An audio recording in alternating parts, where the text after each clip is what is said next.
Hi, everyone, and welcome to the We Deserve Better Anti-Violence Advocacy Summit. My name is Tatiana Piper, and I am one of the co-founders of the SOAR Collective, and I use she, her pronouns.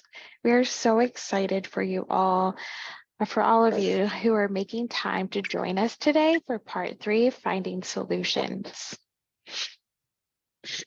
And so during today's webinar, we have ASL interpretation available, as well as closed captioning. You can choose to view or hide the captions using the toolbar at the bottom of your screen. Additionally, to create an accessible webinar, we will be reading most of the text on the slides. Feel free to message our co-hosts for tech support throughout the webinar. And thank you again to our interpreters and captioners for helping make this event accessible. Today, we will give a brief overview of who we are and how we got here, and engage in a quick icebreaker before diving into our panel discussion. We'll then take a break and then get into small groups for discussion before closing by 4 p.m. Eastern Time. We encourage you to utilize the chat feature as well as the reaction buttons. Please use the raised hand function if you'd like to come off mute and contribute, and one of the facilitators will call on you. Otherwise, please stay on mute to ensure everyone can hear the speaker. We are recording the majority of this webinar, and anything that you share in the chat may be available to view with the recording. We will not be recording during breakout rooms, but we will be taking some notes. We will share out the recording and the slides in upcoming weeks, and we have a list of all of the links and resources that we mentioned today that we'll provide at the end of the session. Now on to introductions. So the SOAR Collective is just the 3 of us. We aim to mobilize advocates to demand accountability and revolutionize the way the anti-violence organizations operate. And so I'll pass it over to my co-founders to say hello. Hi, I'm Damari, or Dee. I use she, ella pronouns. Hi, I'm Jackie. I use she, her pronouns, and I'm going to pass it over to Sierra for more introductions. Thank you, Jackie. Hi, everybody. I'm Sierra. I use she or nei pronouns, and I want to tell you about Survivors Know and MAVSC. Survivors Know is an organizing action hub. As survivors of power-based sexual violence, we organize, challenge the status quo, and create alternatives to the systems that fail us. Additionally, the Midwest Anti-Violence Solidarity Circle is a community of anti-violence advocates who are dedicated to survivor-centered advocacy and community partnership. Now I'll pass it over to my other colleagues to say hello.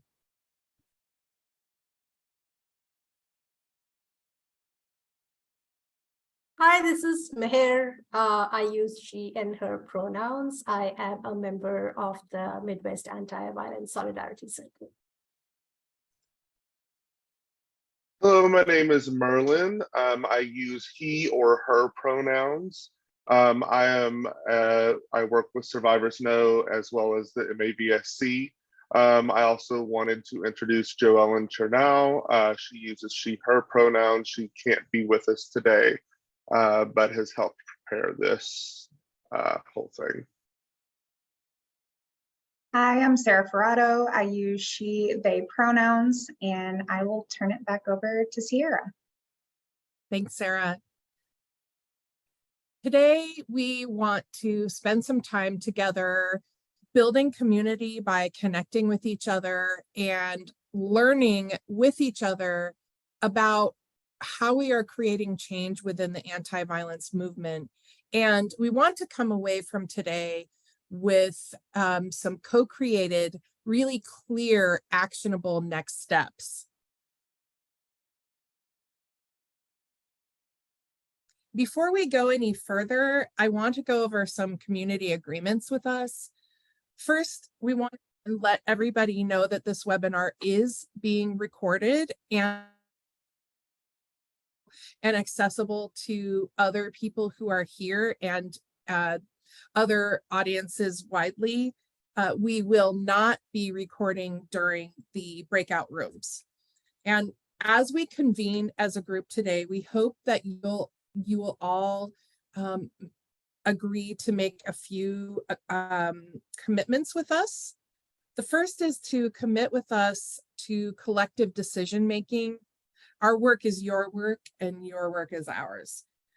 We hope that you'll agree to be courageous and bold and authentic. And we acknowledge, due to identity and intersectionality, that this looks and feels different to all of us. So we ask you to commit with us to value, support, and uplift each other, because if we don't have each other's back in this movement, who will? And lastly, we hope that you'll commit to overall goal to change the anti-violence field for the benefit of all of us. So if you agree to these statements, if you could just use a thumbs up or a heart emoji to show your consent and agreement, that would be amazing. Thank you. Ooh, I love the flower. I love all of this consent happening here. Meher, I'm gonna pass it to you. Awesome. Thanks, Sierra. Hi, everybody. This is Meher. So we'd like to quickly tell you what has previously gone into this, just so we're all on the same page. Here's a quick recap of our part 1 and part 2 of the summit. In part 1, we provided an overview of key findings from an assessment that aimed to answer 2 questions. What are the primary challenges advocates experience while working in the anti-violence field?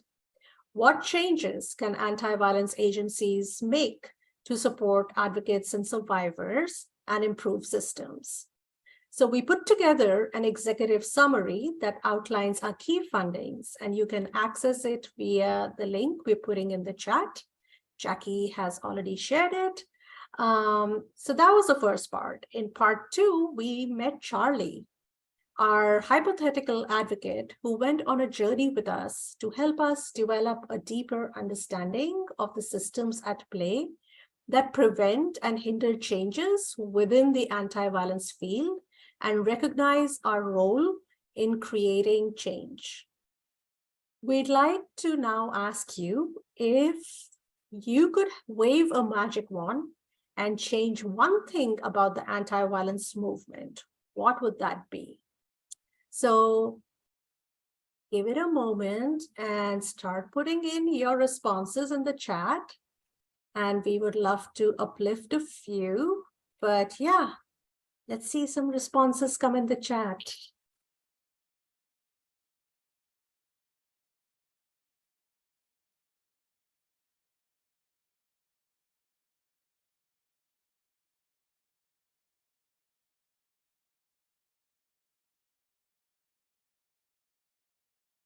Wow, there's some good stuff coming in. Respect, better pay, thank you.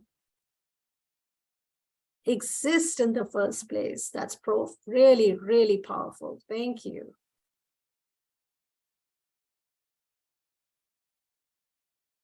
Funding.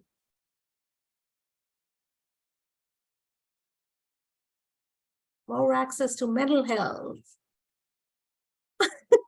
There's a good magical sound there, Sierra. Thank you for some music.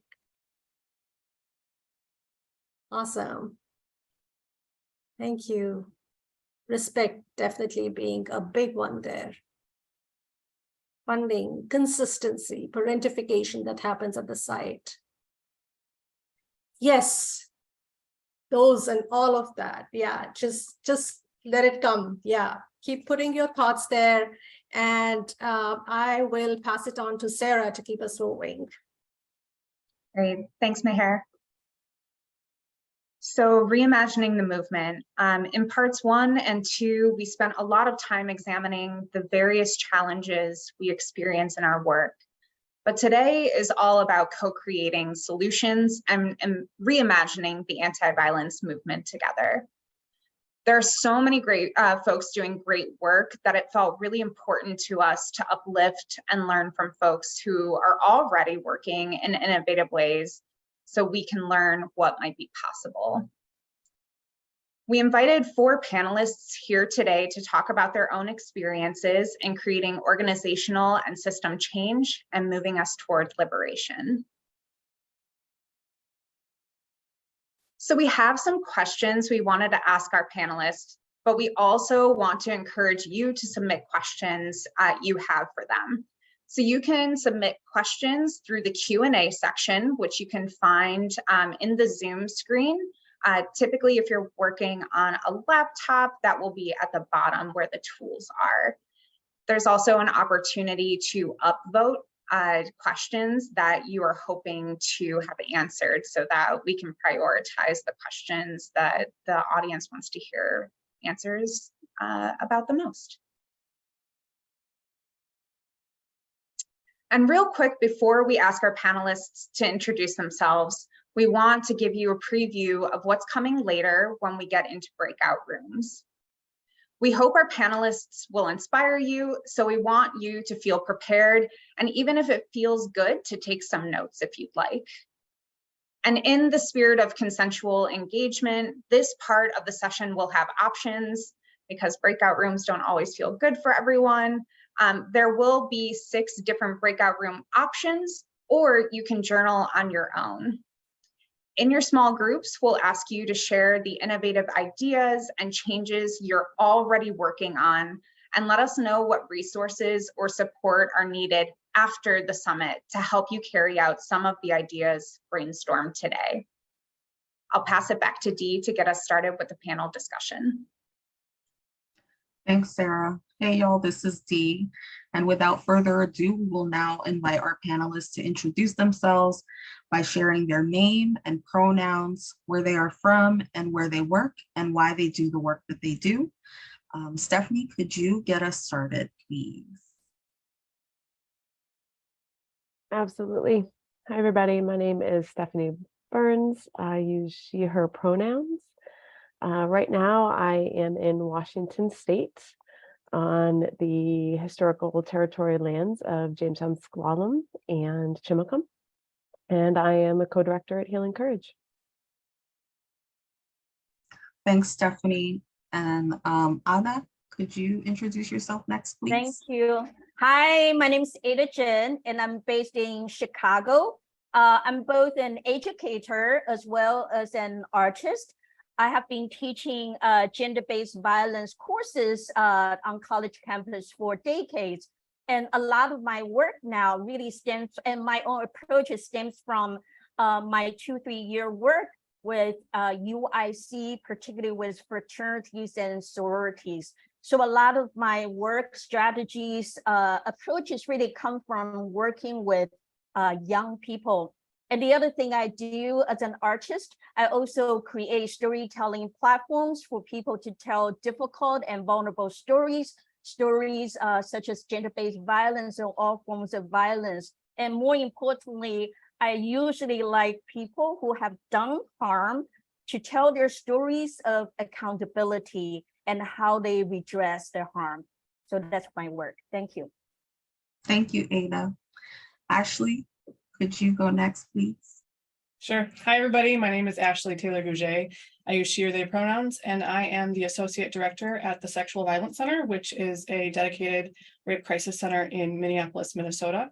Why I do this work, I would say, I think it's just something that's inherent inside me, I guess. I mean, if capitalism falls tomorrow, I would probably still be doing this in some way, shape, or form, right? I believe there is a way out. I believe that we deserve and will achieve collective liberation and freedom from gender-based violence. So. Thanks, Ashley. And last but certainly not least, Adaku.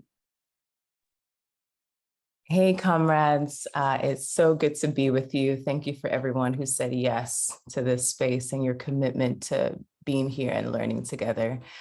My name is Adaku. I use all pronouns. I'm currently beaming to you all from Muncie Lenape land, also known as Newburgh, New York. And I come by way of Lagos, Nigeria, which is the lands that raised me. I have been an organizer, facilitator, healer, working at the intersections of racial, reproductive, and healing justice, not in isolation, but all of those three movements deeply connected to each other in order to support the freedom, dignity, and belonging of Black people, Indigenous folks, and folks of color across the global North and also the global South.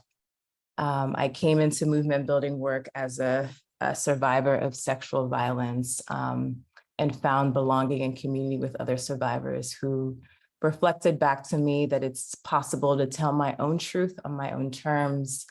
Did my first organizing campaign, I did not know it was an organizing campaign at 8, where we were able to get rid of a teacher who was harming a number of students. And that work continues to this day, where I get to be a part of breaking generational cycles of policing and burnout and disconnection, and also building alternative economies that really support how we're able to live into the future, where we get to shape both our internal community and generational systems that move closer towards liberation and further away from harm. At the core, this work for me is about our people and relationships. I do this work because I really do believe that it's very possible, and actually we are all proof that we are alive because there are people who cared enough and about each other to make sure that we have depthful relationships with our bodies, with the land, with our ancestry, that can see us into this moment. So I believe that it's possible because I'm alive, that it's possible, and I have a deep commitment to making sure that it continues to happen. So I'm excited that we get to build a bigger we, because I think we need, or I know we need a bigger we for us to throw down for generations. So I'll leave it there. Thank you. Thank you so much. Y'all's introductions are giving me life. And with that, I'm gonna pivot and we're gonna start asking questions. And I'm going to start with Ashley. One of the key learnings from the assessment is that advocates need safe and healthy workplace cultures in order to stay working in the field. How did you go about changing the culture at your organization? And what changes have you made? And what were some of the challenges in trying to make those changes? That's a great question, and not an incredibly easy one to answer. So I took some notes for myself so I could hit some highlights. So if I'm looking down, that's what I'm looking at. So I started at my organization in 2016 as the office manager, the lowest on the food chain, if you will, like the person doing all of the grunt work, the person who, if the alarm was tripped in the middle of the night, had to go and check it, while also being paid the least. And I've been at my organization for this is my 8th year, and I became the associate director in 2021. So that is a big change in status and in leadership ability and all of those things. When I started, the culture was terrible. I've been through 2 executive directors in my time here, previous one and the one that we currently have, and many iterations of staff. The culture was horrible. We were flat out told if you were only working 40 hours a week, you weren't actually working. We had so much unresolved conflict, just terrible. The previous ED was very afraid of conflict and confrontation, and that's something that's very inherent in Minnesota and just like white people specifically. So nothing was ever addressed. In 2019, major shifts started to happen, and I would say a lot of it was triggered by our previous ED leaving and the new one coming. So there was that shift, and like conditions were right for change, because a lot of us were frustrated and angry. Flat out, I was told I would never be able to be hired for the position that I'm currently occupying because I didn't have the experience, although I had been at the organization for how long and had plenty of education and experience in that realm. So we're talking about conditions. So change started because this shift in leadership was happening and people were on board. Some people were on board. And we got an ED who was really ready to change the way that we were doing things. And I'm not here to say that everything needs to rely on your executive director to change, because that is both impossible and not true. But I will acknowledge that a lot of the big changes came from her willingness to push those things.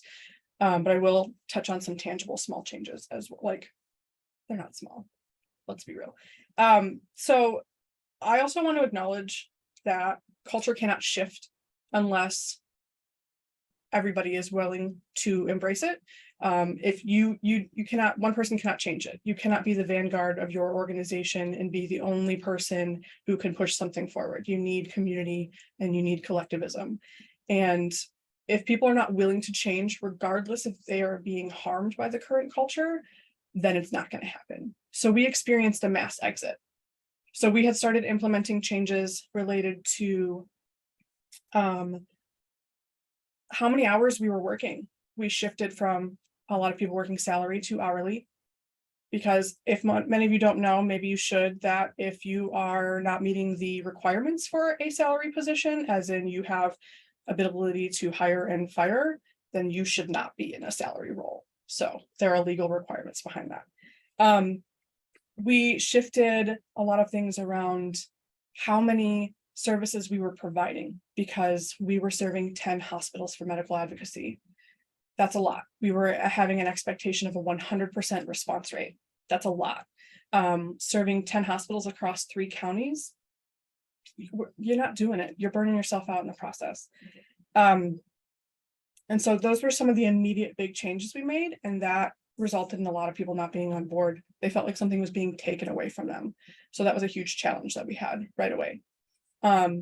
Some of the really small things that I think that have made the biggest difference, that you do not need to wait for leadership on at all, that we started changing and have, I think, transformed a lot of the ways that we interact with each other as coworkers and staff, is taking your vacation time, taking your lunch breaks. We put signs on our doors when we're out, like we have a whiteboard and we're like, I'm eating, I'm on lunch. Ideally, you would leave your desk to do that, but sometimes you just need to shut your door and be in your space. Not working in crisis. So scheduling appointments 48 hours with 48 hours notice, so that you're not popping something on somebody's calendar and giving them no heads up, right?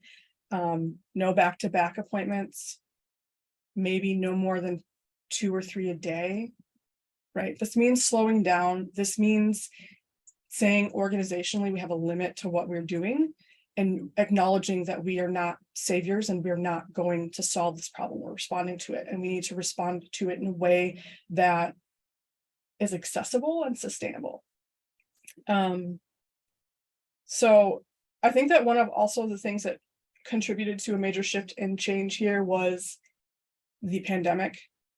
The pandemic, terrible, awful, but it put us all online, and it connected all of us, right? So people who were in these frontline advocacy positions before, who never had access to an advocate across the city, let alone an advocate across the country, now had a way to kind of connect with each other. And we started doing that on a local level here, connecting with advocates across the state, very similarly to the Midwest Anti-Violence Solidarity Circle. And just connecting everybody to brainstorm ideas, to start talking about how we could change the culture of the movement and the culture of our organizations internally as well. So really starting conversations and getting connected. I think that's another thing that you don't have to wait for permission to do, right? You can do it. And so another big culture shift, I think, was we started to incorporate, I think I'm a little bit of a bulldozer. And so when I come up with an idea, I'm going to try it out and I'm going to see if it works. And I'm going to like push it a little bit. And I have an executive director who's very graceful and appreciative. And I'm very appreciative of her ability to just let me go. And so we started incorporating things like a partnership with a harm reduction organization. So we provide naloxone and fentanyl test strips, right? We also have like free bins and we provide hygiene products. And so we've started decorating the office in a way that feels less clinical. You can see behind me this way, sorry. I've got some Thomas Sankara, I've got some Keith Haring, I've got everything I believe in behind me.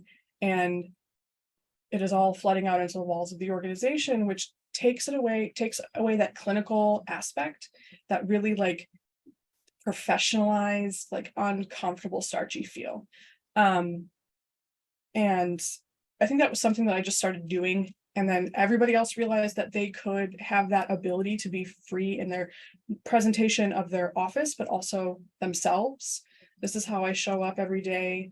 It's encouraging to younger staff who get to realize that they do get to show up as their authentic selves.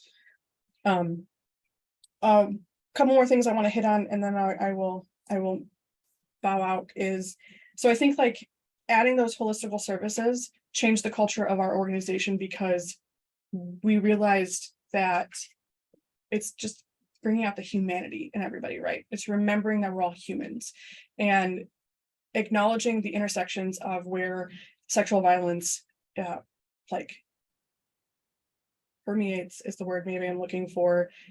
I think reminds us that we are not alone in this and that it's everywhere. And we also need to just like open up and expand our horizons as people, as organizations, as advocates.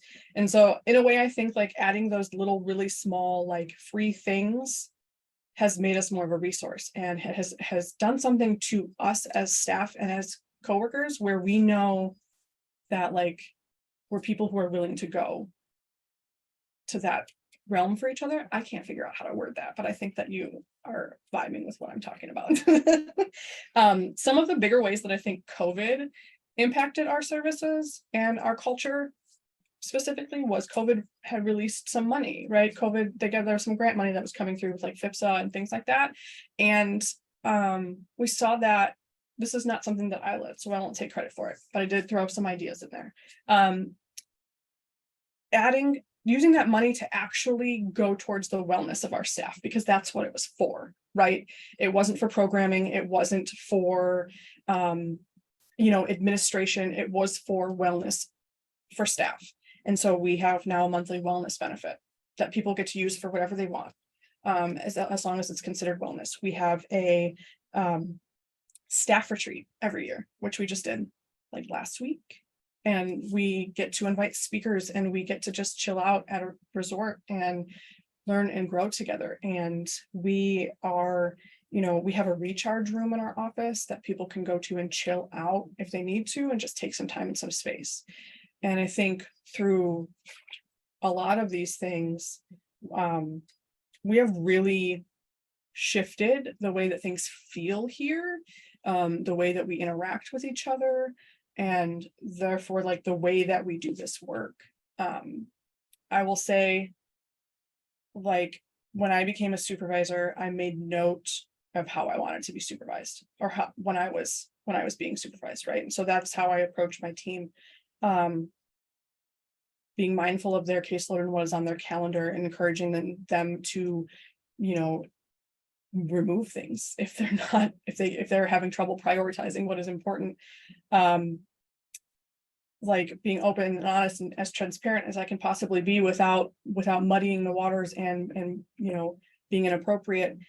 Being like supportive of mental health days I don't ask questions.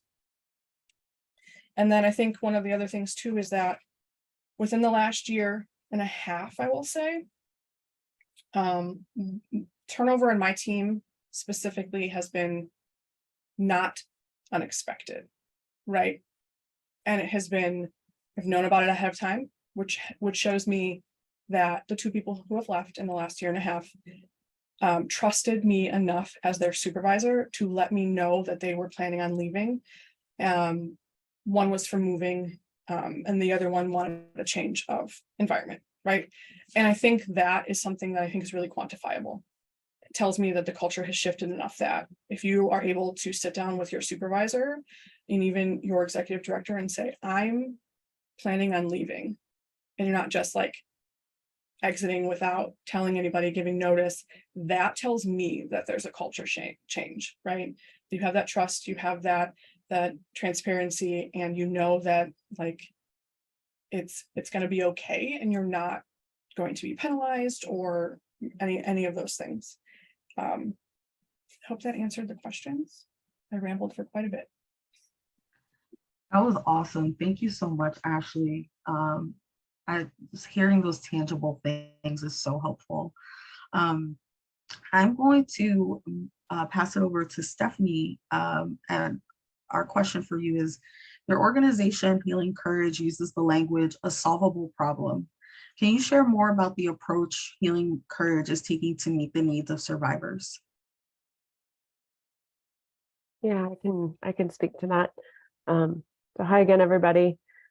Ashley, thanks so much for that. I think what you're talking about around culture shift and culture changes is really, really critical. And that's a lot of the vision and work of Healing Courage as well. For the survivors who are here in the room, thank you for showing up. Sometimes that's a big part of this work.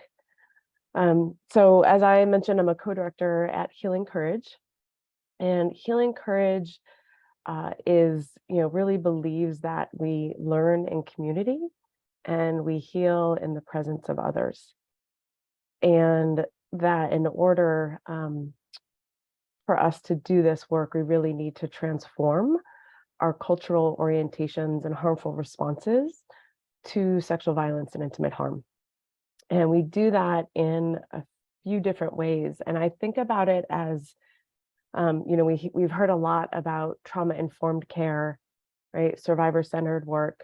And I think about it as moving from trauma-informed care and survivor-centered work to healing-centered care and survivor-led and informed work. And I think that those nuances are really important as we sort of dismantle some of the ways that we're conditioned and ignore or often are conditioned to ignore the ways that we're wired, right? We're wired for connection, but we're not conditioned for collaboration and collective problem solving. And I think that that is really required in this work. And so Healing Courage has sort of three what we call sort of activations or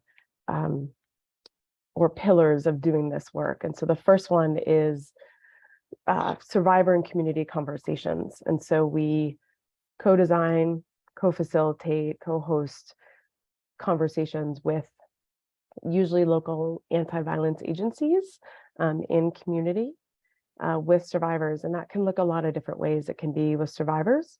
It can be survivors and community members. We do also facilitate conversations with survivors and folks who have harmed as well, recognizing that when we talk about community members, chances are they're folks that have harmed in that group. So we sort of customize these conversations based on who's going to be in the room and what's needed and what this needs to look like. And so those are called concentric circles. And so we do that, in a variety of ways. Like I said, we customize them. And then using that survivor knowledge and that survivor wisdom, the second activation is amplification. So the idea that, part of transformation, part of cultural change is learning, right? Really understanding why we think the way we do, the myths that are out there, and figuring out how we dismantle those myths through a learning and a healing process. And so the amplification piece is using that survivor wisdom and that knowledge and having that, inform educational campaigns, social media, video shorts, things like that, to really dismantle the myths or sort of debunk myths that are out there. I often say that, the statistic that keeps me up at night isn't how prevalent sexual violence and intimate harm is. I'm actually surprised when I meet somebody who hasn't had some kind of experience that would, fit into that realm. But really, the statistic that keeps me up at night is that close to 80% of survivors know the person who hurt them. They know the person who harmed them. And in that, there's a physical violation that happens in this kind of violence, but there's also a social violation that happens. And in, the hundreds, if not thousands of conversations I've had with survivors, often that social violation is what is lingering and is often really hard to recover from, because when we are disconnected from our communities or from our support and social networks, or we are blamed, victim blamed or shamed for experiences that somebody chose to do to us, that is incredibly harmful, incredibly hard to recover from. And then the last activation is, again, using that survivor knowledge and wisdom to drive research and policy change. So we work with a PhD student who's really interested in learning and behavioral development, and specifically related to survivors, how we heal, how we define healing and justice. And we really create those conversations that I mentioned before, the concentric circles, to look at the impact of sexual violence and intimate harm on our brains and bodies and our hearts, the community responses of those impacts, and then how we have experienced systems of healing and justice, and how we want to reimagine those. So there's some reflection, but there's also a constructivist approach where we're looking at, okay, what did our communities or our families respond to us? What did we need instead?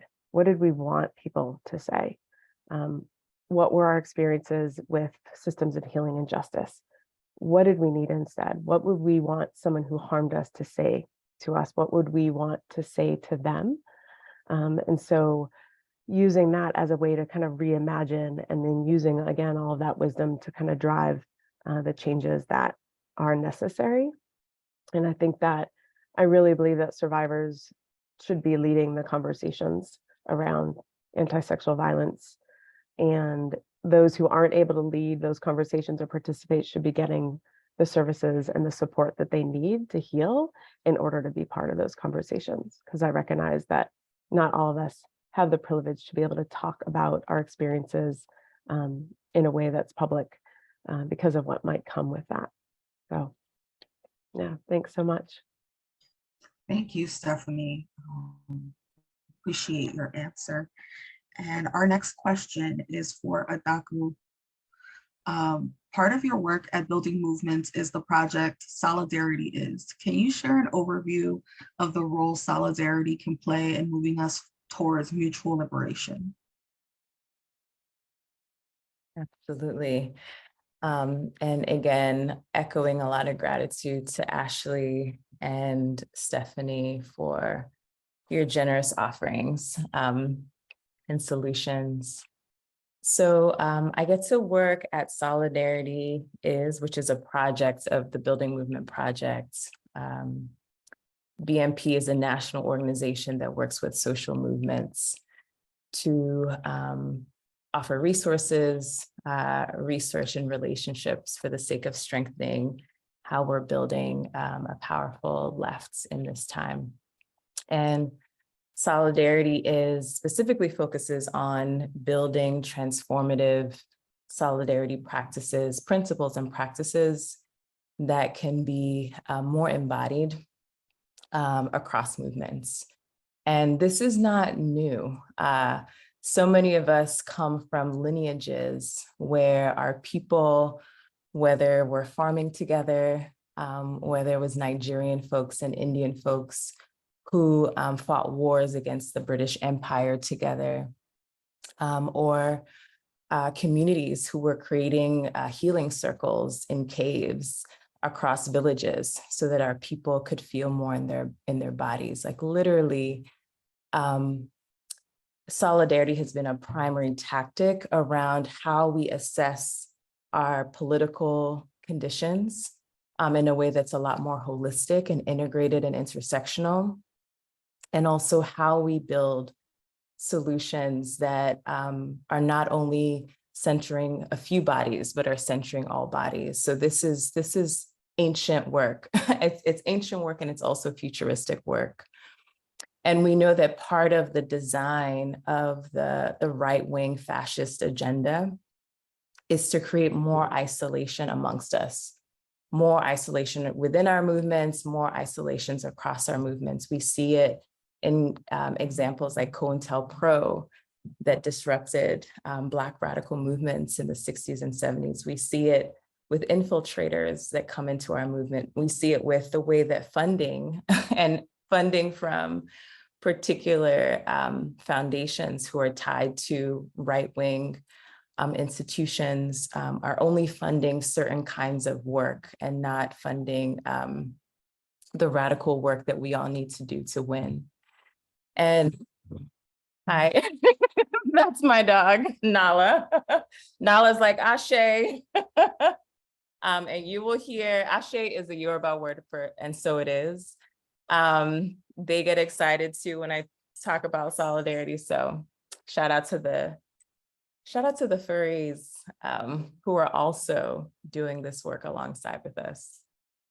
So a lot of our work really supports, on one fractal, we support organizations in really looking at what are the ways that we have been historically taught and conditioned to separate ourselves from each other, whether that's from betrayal, because we all have harmed each other in some way. Many of us have movement heartbreak that extends into trust. We look at the ways in which our strategies and tactics might be misaligned that also breed mistrust. And we also look at the ways in which different organizations maybe move at different paces that impact how folks are able to be coordinated and cohesive together towards a shared vision. A big part of our work too is really supporting folks in understanding what is your role to play in this time, in this moment. Unfortunately, because of the way that trauma and oppression works, many of us on an individual level and an organizational level are very confused about our roles. Some of us play roles that we've inherited. Some of us play roles because there have been expectations from organizations, families, our own traumatic histories. Some of us play roles because of our own ego, because we're trying to be seen.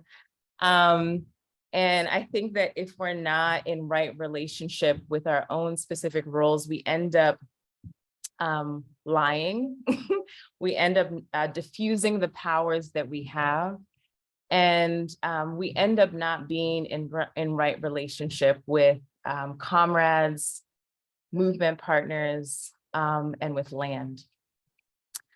Land feels also really important to say, because I think oftentimes when we talk about solidarity, it's often centered within a very human supremacy context.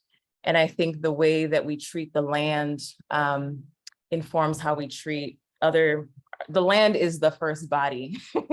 And the way that we treat land informs how we treat our own bodies and each of our bodies. And so we try to expand the who when we talk about solidarity, that we're not just talking about, sorry, there's also construction. There's a lot happening today, lots of sound, but we're gonna work with it, but hopefully you can hear me. There's some construction happening close by with neighbors. Yeah, so when we talk about solidarity, we really invite people to rumble with like, who's our who? Like, who's in our village? Who's in our ecosystem? Who's in our ecosystem?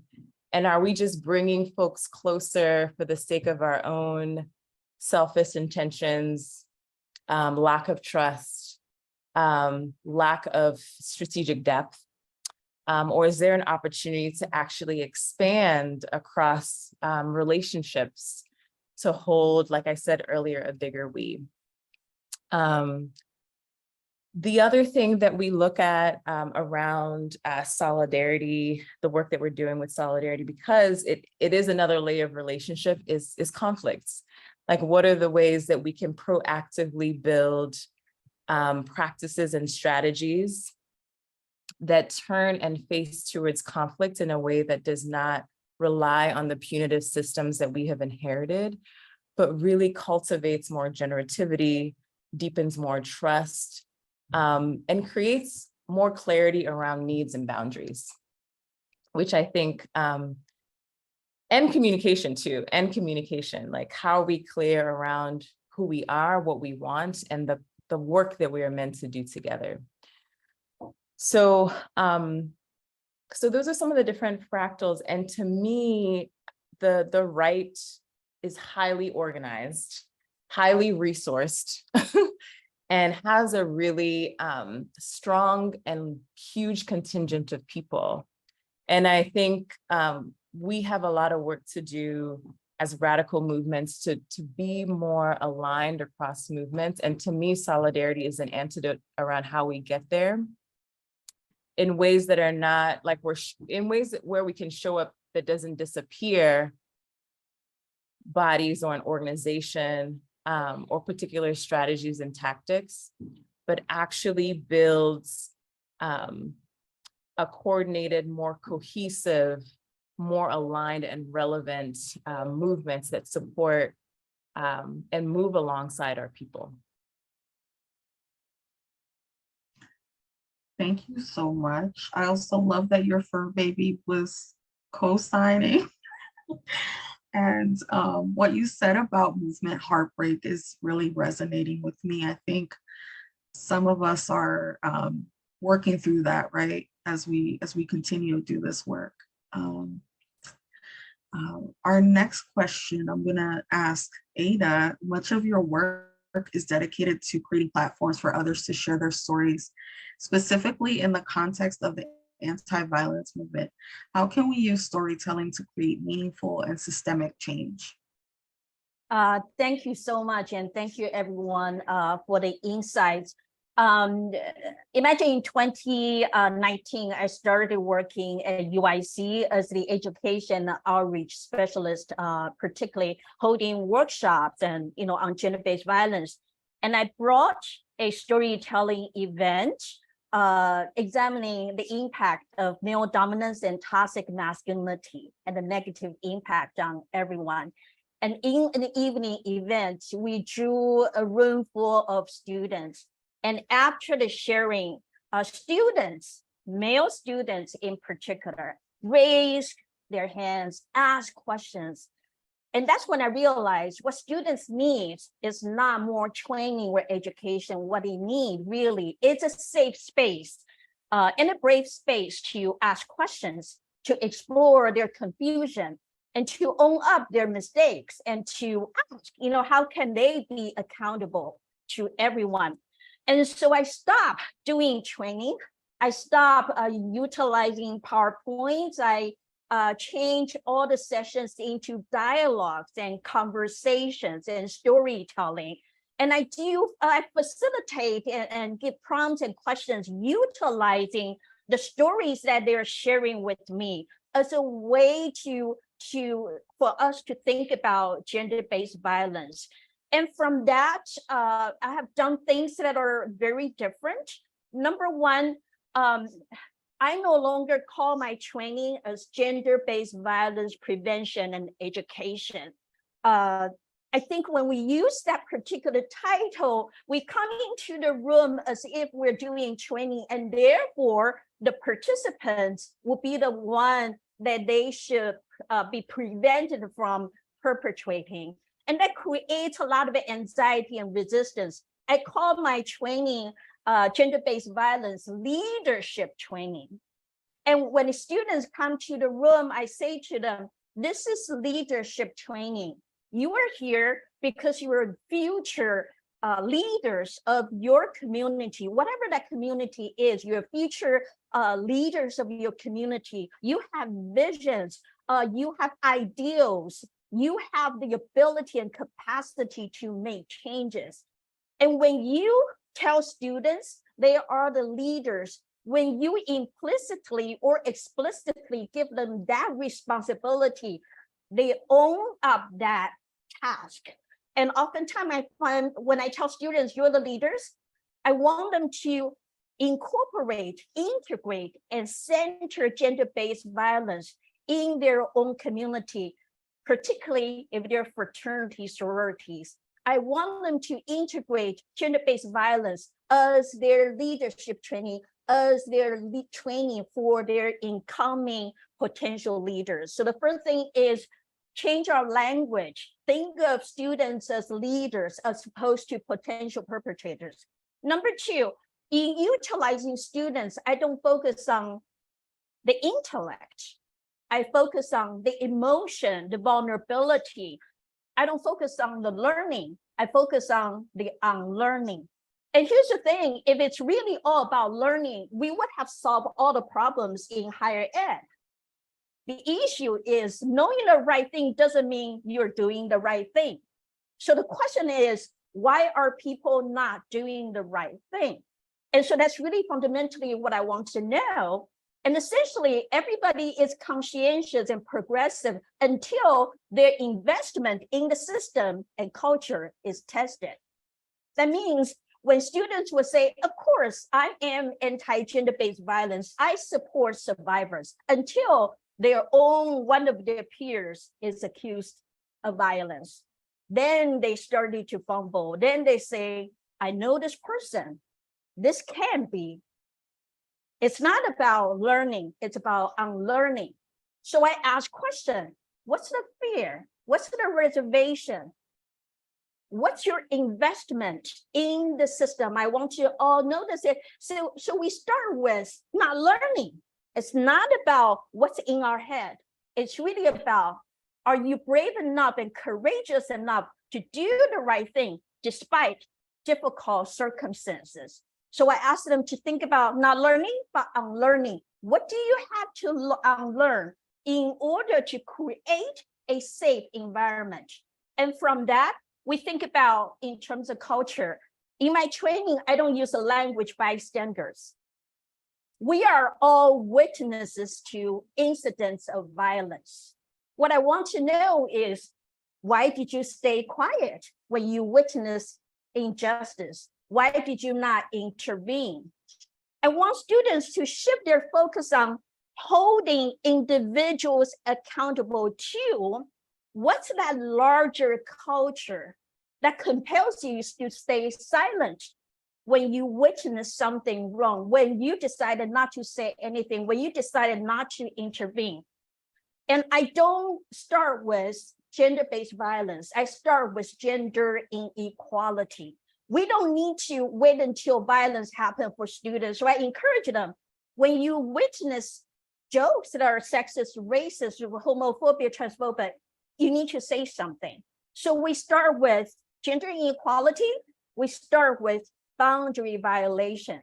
And I told them this is about changing culture, right? Yes, we want to hold individuals accountable, but as witnesses, not bystanders, you are also a part of this culture. And when there's culture that facilitates and sustains certain practices, you are as much a part of it, even if you don't do any harm.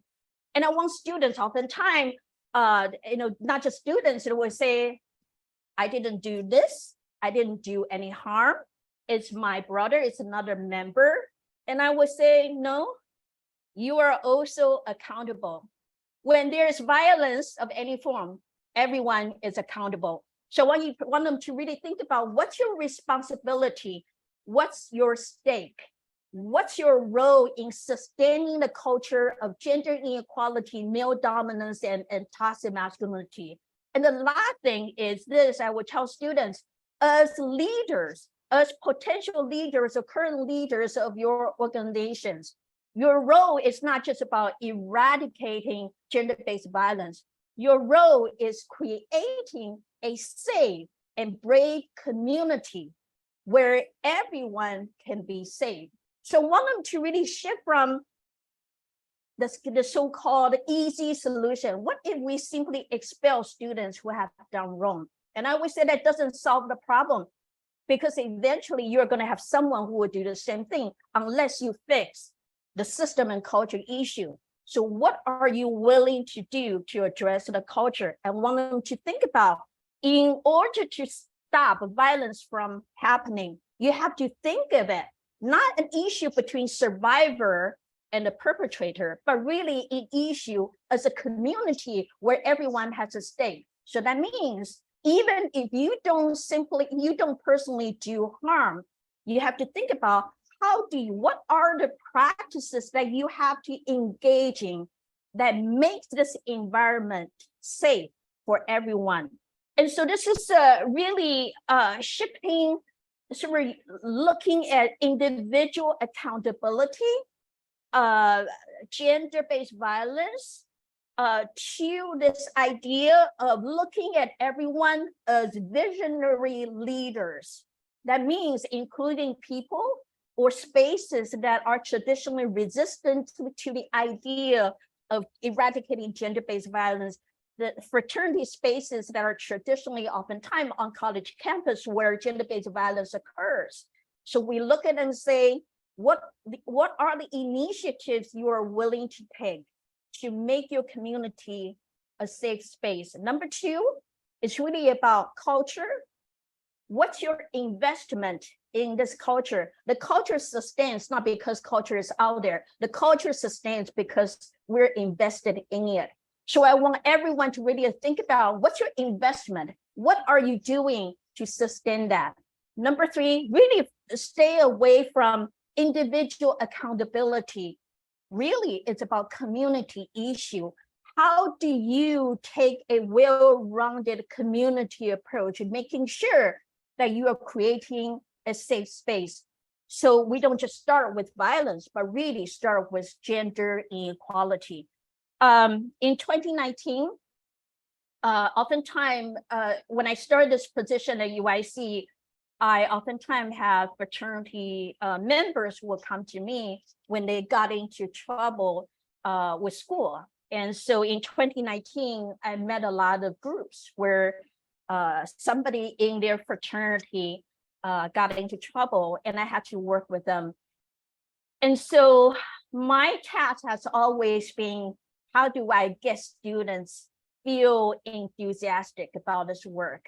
How do I get them to make this their life mission, not just my life mission? I met a group who was in trouble at school in 2019.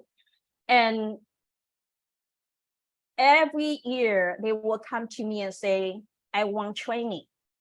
And I want you to think about how unusual that is for fraternities to approach someone and say, we want to have conversation. We want to have training. Maybe in the beginning, it's about shame. It's about embarrassment. And I have to work with that fear of disrespect, of the lack of respect from other fraternities and sororities, Greek organizations. I have to work with their shame, embarrassment, but we work through it. And every step of the way, this particular fraternity, they took on a mission. They're willing to do the work.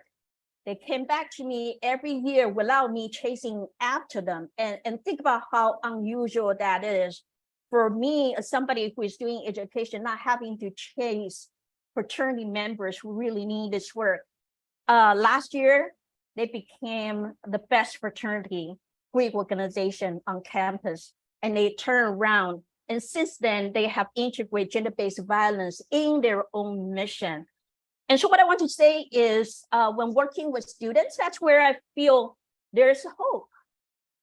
But the key is there's a reason why I say we need to think about reducing burnout.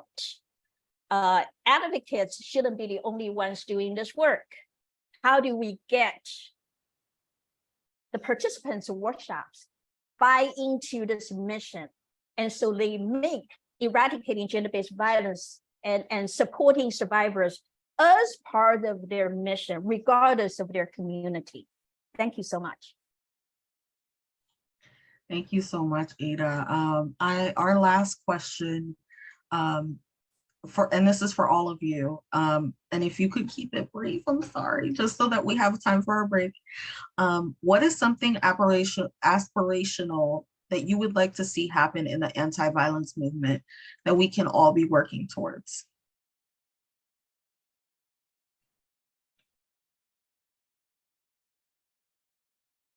And y'all might have already dropped this knowledge, but if there's anything you want to add, there's so much good stuff. I'm like trying to download it all.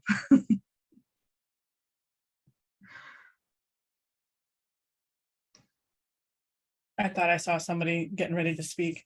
I would say from a leadership perspective, more collaboration amongst organizations, less competition for funding. Why are we doing that? It's gross. It's unnecessary. We could be doing so much more and so much better work if we were working together rather than making everything a competition. Oh, can I go? Yes, please do. Two things. I believe that we are in an existential crisis of attention and imagination. There's so much that's organizing our attention towards like, what are the solutions and reimagining what safety looks like for our communities. And I think we need more collective practices around experimentation, around when we say safety beyond policing and safety outside of the state, what does that look like? And I want to shout out some of Mariam Kaba, abolitionist work, who created this, I'm going to drop the link, a site called 1 Million Experiments of different folks here in the global north and across the global south who are experimenting with just different models around safety, and not just programs, but it's embodiment, like collective embodiment around who we need to be in order for safety to be more realized. And then also, you know, each of us are fractals of the larger movement. What is our work to do to remove carceral fantasies, carceral tendencies that we move towards within ourselves, within our relationships, within our bodies, within our communities. And then the last thing I'll say is I'm an organizer. And so a lot of this work for me, yes, is focused on direct service, but a lot of it is also focused on how do we build collective power? How do we transform these systems that are creating more and more violence? And a lot of that has to do with base building and whether it's doing leadership development, organizational development, or cultivating campaigns that are divesting from policing, from punishment from the state, and reinvesting into community control, community connection, community care, whether that's mutual aid networks, whether that's shifting, and this happened in New York recently, city council budgets that bring more money into abortion funding so that folks are not having to be navigating constantly only through hospital systems, but also through collective systems like the New York Abortion Access Fund.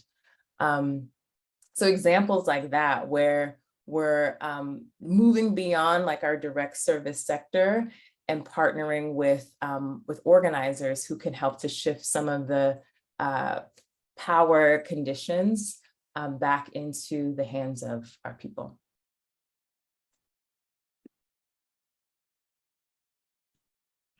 Thank you so much. Sorry, I'm a little distracted because I'm like, I'm not sure what we should do, Jackie. I'm trying to go with the flow, but also make sure that we get our I would just offer Ada or Stephanie, if there's anything you want to quickly share, we would love to hear from you. You know, and I'm not going to replicate what the previous two presenters have said. I mean, just well done. But what I say, really think about is less about culture, but the punitive, right? The punitive attitude that we oftentimes have for people who have done wrong. And that's an issue that has been raised over and over in certain spaces. And there's a reason why I create platforms for people, including people who have done wrong, to really talk about their own experiences doing wrong, but also taking accountability. And I think it's that question is, you know, what does compassion mean? What does redemption, what's reckoning? If all of us can do harm, as being a survivor, how can we bring that compassion into the work? I'm still struggling with that, but I try to be less punitive in terms of my approach, working with students, working with people who come to my events, but really provide a healing space for us to think about how do we move forward? How do we create a space where everyone can really sustain and lead a good life?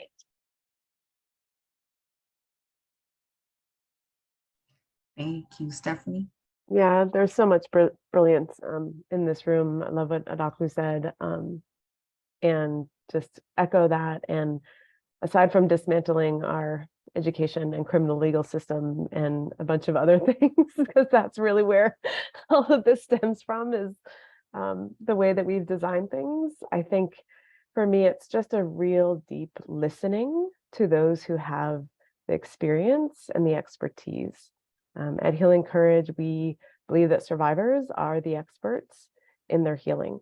And I don't think that we, in our dominant culture, we have other ways of defining experts and expertise. And I think we need to really take a good look at that and listen deeply to those who have the lived experiences.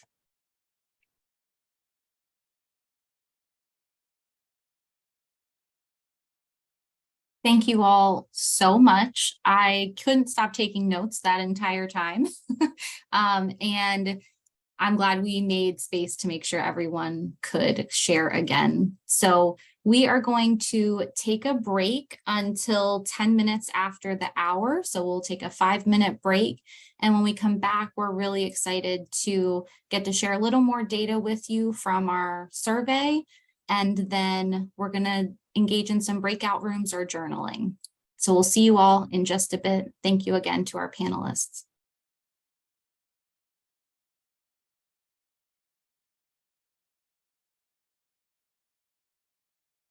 All right, thanks so much again to all of our panelists. And yeah, we're excited to take some of the things that they shared and combine it with some of the things shared in our assessment to be able to engage in discussion.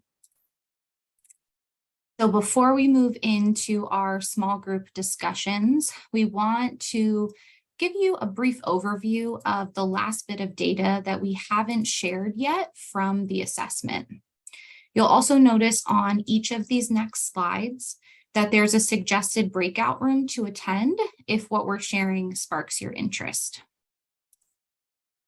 So on our assessment, we asked, what are your ideas to transform the anti-violence movement for advocates and survivors? So here's what you all shared. Strategies to retain advocates came up again and again, and we've talked about this a lot throughout the summit, but essentially it boils down to better pay, benefits, and work-life balance for advocates, creating a culture of accountability that addresses toxic management practices, having more diversity in leadership positions by decolonizing the movement, access to mental health resources, professional development and training, and hiring more staff to lessen workloads. Another theme was around mutual liberation, which can mean not working within carceral systems and instead exploring alternatives like transformative justice and peer support models. This also includes increasing prevention and early intervention strategies that truly address root causes of violence and use an anti-oppression framework. Letting survivors lead means giving more voice and leadership positions to individuals with lived experiences and really listening to the needs of survivors, especially those at the margins of the margins. This also involves increasing survivor-centered funding opportunities so that we can actually compensate survivors for their time and expertise. And letting survivors lead might also mean not working within systems that have failed survivors. Building on that, there was another theme around creating new policies, laws, and systems that support and protect survivors. So in doing so, we would also be increasing awareness of racial and LGBTQIA inequalities within the movement. We would be advocating for changes like access to healthcare and substance abuse support, foster care reform, supporting non-offending caregivers, and definitely not criminalizing survivors. We also talked about this in previous sessions, but the idea of meeting basic needs for survivors is an essential part of our work. We need to be able to provide funding for survivors to access things like housing, transportation, job opportunities, childcare and healthcare with minimal restrictions. And we also need to support culturally relevant and trauma-informed healing programs and create safe and inclusive facilities for all victims, including non-binary and male survivors. And one of the ways we can accomplish everything that I just shared is by having our communities invest in our work. So together we can build a sense of belonging and community and get back to our grassroots and neighborhood organizing efforts that encourage things like mutual aid. We also need to make our community more aware of anti-violence efforts and help other service providers understand when they are already contributing to survivor safety and prevention strategies. So I'm going to turn it over to Tatiana to give us some instructions for the breakout rooms. Hi everyone, this is Tatiana. So next we're going to go into breakout rooms. And before you sign off, please know that if you aren't interested in participating in breakout rooms, you can stay in the main room and journal on your own using the link that's going to be put in the chat. And I cannot talk and chew gum. Oh, thanks, Jackie. If you require ASL interpretation, please stay in the main room, which is where the interpreters and closed caption, or the captionist will be to discuss topic 1. Additionally, we recognize that it might not be safe or comfortable for some folks to share depending on who else is in the room. So in order to protect your safety, we welcome and encourage you to change rooms at your own discretion. So for example, if you're not comfortable being in the same room as someone you work with or your funder is in the room, and you would prefer to be totally candid, but feel that you might not be able to, you can choose another room or come back to the main room to journal. We are going to be in groups for 20 minutes, so you will be able to select which room you would like to be in, and we'll go over other options again momentarily. Sorry, I have a sneeze coming. There will be a facilitator in each room taking notes and helping you post to a Jamboard. So on a side note, we do not have breakout rooms dedicated to anti-oppression and primary prevention because we want those components to be embedded into everything that we do. So please consider that when brainstorming. And so there are 6 breakout room options. We have organizational culture change, which will ask us to consider what is needed to foster a more inclusive, collaborative, and innovative workplace where individuals are empowered, motivated, and respected. And so that is a topic that'll be in the main room, the one we're in right now. There will be alternatives to non-carceral systems, which will explore innovative approaches to addressing crime, conflict, and social issues without relying solely on traditional incarceration methods. There's regional power building, which will encourage folks to discuss what resources and support are needed to build on the momentum from the summit and create regional spaces for connection and mobilization. Then we have innovative services for survivors, which will focus on empowering and healing services that are tailored to the unique needs of survivors and facilitate long-term recovery and well-being. We also have navigating barriers to advocacy, and it will ask us to consider how we address the systemic obstacles that impede survivors from accessing resources and receiving essential and life-saving services.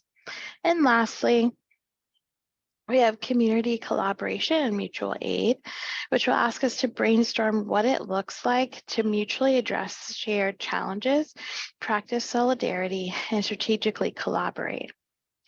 So the SOAR Collective and Survivors Know might not have the capacity to carry out all of the ideas that are brainstormed, but we will do our best to connect folks with resources and to others who are already doing this work. So really dream big, and we can't wait to hear what you all come up with. So we're going to stop recording so that folks can truly speak freely. And so Jackie, are you ready for the breakout? Yeah, it's recording right now.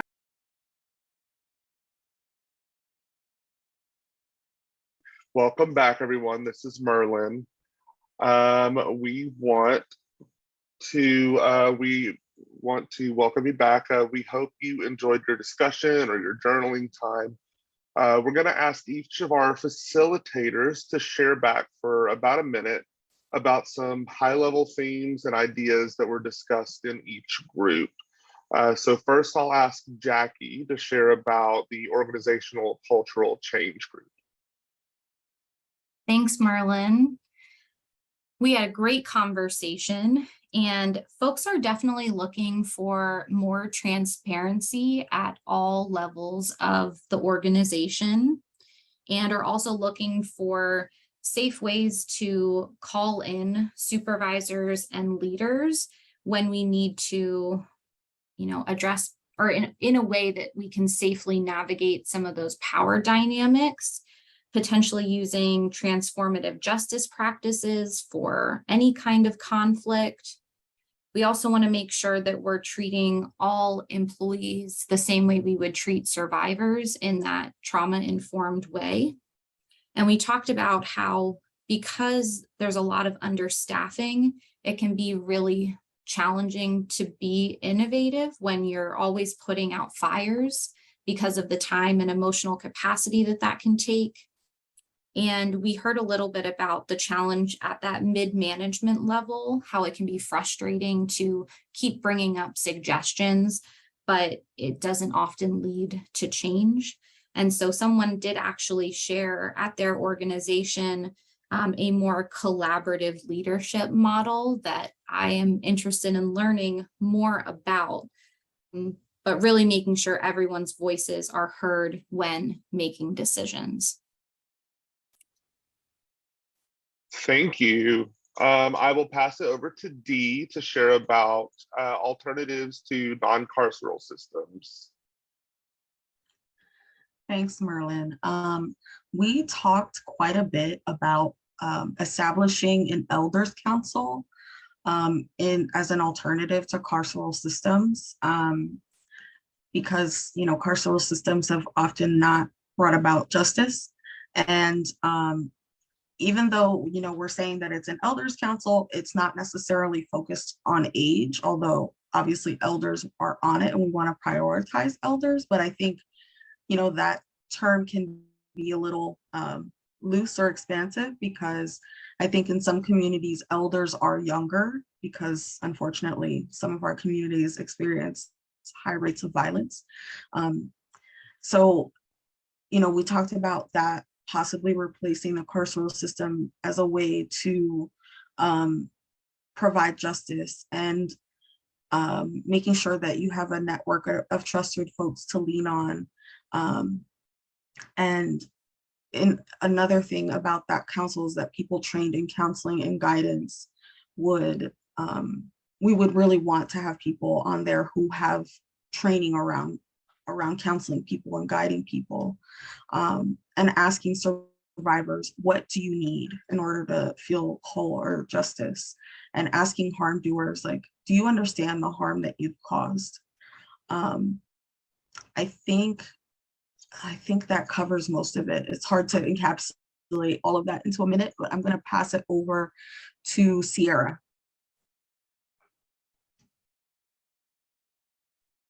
Thanks, Dee. I had the awesome opportunity it was just E and I, E from NISCASA, in the regional power building room.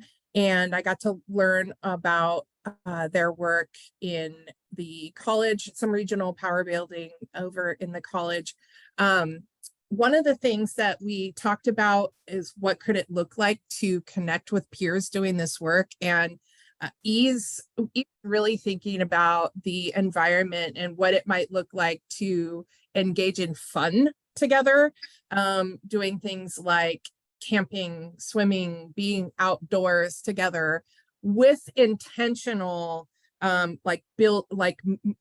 solidarity building and movement building. And one of the things that I thought was really interesting and fun to think about was E asked, what would it look like to get consent and permissions, not only from the people there, but from the land? Like imagining that you are there on the land, and what would it look like to have consent from our relative to be there and use that space and be together. It gave me goosebumps to think about what that might look like and how that might teach people who are not in relationship with the land or right relationship with the land to really open their hearts to something different, something bigger than humanity, like Adaku suggested. And then just very quickly, one of the things that I was thinking about in terms of how regional power building initiatives how do they empower marginalized community and ensure inclusion? And so one of the things that I've been doing in my practice is really trying to step back when leadership opportunities are offered to me. I'm asked to speak a lot. And what I have started doing in the last few years is uplifting other colleagues and consultants with disabilities so that they can then build those skills and recognition and earn money. And so I have to admit that sometimes it's hard for me to not be in the spotlight. And so that's one way that people who have that power and opportunity can kind of step back and uplift people into leadership roles. Thanks, Dee. Thank you, Sierra. That was really powerful. I'm going to pass it over to Tatiana now to share about innovative services for survivors. Hi, everyone. This is Tatiana. So some things that I was able to jot down were really around what does successful community-led initiatives look like and their positive impact. And the two that really like tangible that are out there that we thought of was just their origins of Tarana Burke. Some people don't always know this, that she started kind of like a primary prevention programming in Philadelphia called Just Be. And one of the questions I always had was, why wasn't that program funded by its coalition? Why, just why? And what are the other programs out there in our community that aren't getting the funding because of whatever reason that why is? The other one that, and I'll pop it in, I already put it in the chat because I can't walk and talk, is the Sasha Center. And Kalima Johnson is doing some really beautiful work in, I want to say Chicago area. And I love the way that they are holding space for survivors that are meeting them at their interests, at their needs. So some of their events are not just like, we're going to have a group and talk about your experience as a survivor. It's about talking about, like, you like poetry, so do I. So we're going to do poetry together. Or you are spiritual. So we're going to have a spiritual group on Sundays so that we can worship together. So meeting the community's needs where they are. So I find those are really powerful. And when I think about those successful community-led initiatives, I really focus on making sure that folks' basic needs are met before trying to initiate any kind of conversation around healing, around survivorship, because how can you hear or how can you receive information if you're hungry, if you're worried about shelter, if you're worried about your finances? So I will pass it, I'll pass it back to Merlin. Thank you, Tatiana. That was great. I'm going to pass it over to Sarah to share about navigating barriers to advocacy. Thanks, Merlin. Hi, this is Sarah. So like Sierra, we also had a smaller group, so we got to dig in a little bit deeper into some details around even how we were framing our space. So with barriers to advocacy, the GM board kind of led with policy, laws, and systems. And so we were talking about structural changes and impacting laws and policy changes in order to increase access. And I think one of the most kind of important pieces that was uplifted in that space is, well, who even identifies within, understands, or is a part of creating those policies, laws, and systems for immigrant communities that may not even be a reality or something that is familiar, and that meeting material needs actually can be a really impactful way of changing the systems that be. Because when we're meeting folks' material needs, we're dismantling some of the power of the dominant culture in really tangible ways. And so we dove a little bit deeper into those pieces of how the micro is actually macro.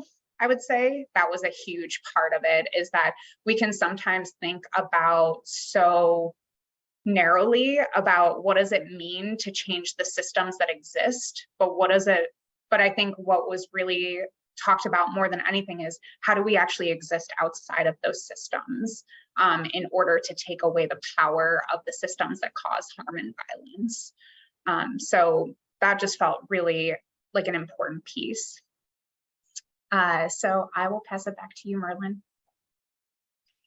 Perfect, thank you. And finally, we're going to pass it over to Meher to share about community collaboration and mutual aid. Thanks, Merlin. So I'll make this quick. We also had a small group of us, but what I liked about the conversation was that we had some really specific examples around tools and approaches that that the different organizations representing the group shared. So we had conversation about the approach of appreciative inquiry that is being used by RAFT, both internally and also being promoted in their partner organizations. We heard from Stephanie that Healing Courage has used a model of co-directorship, which seems like a really innovative idea to like really shake up that dominant culture, you know, and kind of change the structural being of the organization. Adaku shared about, you know, a mapping of CBO partners that they do, and a sort of a practice of risk assessment, and weighing out the safety and care standards, as well as really framing what could be harmful about certain partnerships, and then most importantly, being able to share that information when it comes to actual collaboration with survivors, so that people have all of that comprehensive information and can make an informed decision. And I think one of the things that got uplifted in our group was also about having courageous conversations with folks that are ready to have those conversations, you know, was another really important thing. And just lastly, we also talked about how cultural humility and cultural specificity is important when it comes to really building a culture of community, and then, you know, just enabling mutual aid with it. Yeah. Perfect. Thank you, Meher. Thank you, everyone, for sharing in your groups. We unfortunately don't have time to continue to the discussion here, but we do have those links in the chat to the Jamboards. So please continue to look into those, even in the groups you weren't a part of. Add ideas, give us your feedback, and we will be addressing all of those things in the coming weeks. I'm going to pass it right back to Meher to briefly share about our next steps.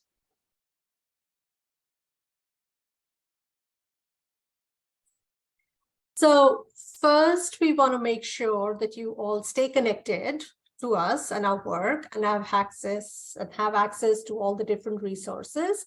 Survivors Know and the Midwest Anti-Violence Solidarity Circle welcome advocate members throughout the Midwest in the following states: Illinois, Indiana, Kentucky, Michigan, Minnesota, Missouri, Nebraska, Ohio, and Wisconsin. We'll put the link in the chat if you are interested. So please, you know, we welcome you all to join our Midwest Anti-Violence Solidarity Circle. And then if you are in need of support from other advocates, you can join the SOAR Collective's free Discord chat, which we'll also put in the chat. And we will be sharing out a list of updated resources soon. And before we sign off, we'd also like you to complete a short survey so we can plan for what comes next. And here is the link in the chat for the survey. So thank you. And I will pass this back to my other facilitator. Thanks, Meher. Appreciate that. So there's a few things the SOAR Collective and Survivors Know we'll be working on behind the scenes over the next few months, and we appreciate your patience with us as we roll these things out. So the three things that we can commit to do after this session is draft a final report using findings from the assessment and the takeaways from this summit, including all of the wonderful ideas in the Jamboards. We're so glad that you got to connect with us in that way.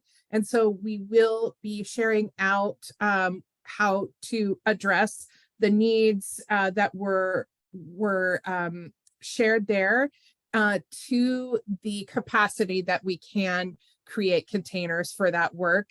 And lastly, we understand the value of having intentional spaces for advocates. So we really, we commit to continue to holding these spaces and creating these spaces. And we really encourage you to connect with us using those resources that we shared previously. And before we end, we'd like to take a moment to thank our donors and sponsors: Emil Rudisil, Lauren Taylor, Sally Lasky, Valeriana Chicote Bandua Estes, and a private donor, and our Organizational sponsors, the New Jersey Coalition Against Sexual Assault and RAFT, Resilience for Advocates Through Foundational Training. Thank you so much for enabling us to bring this work to the larger community.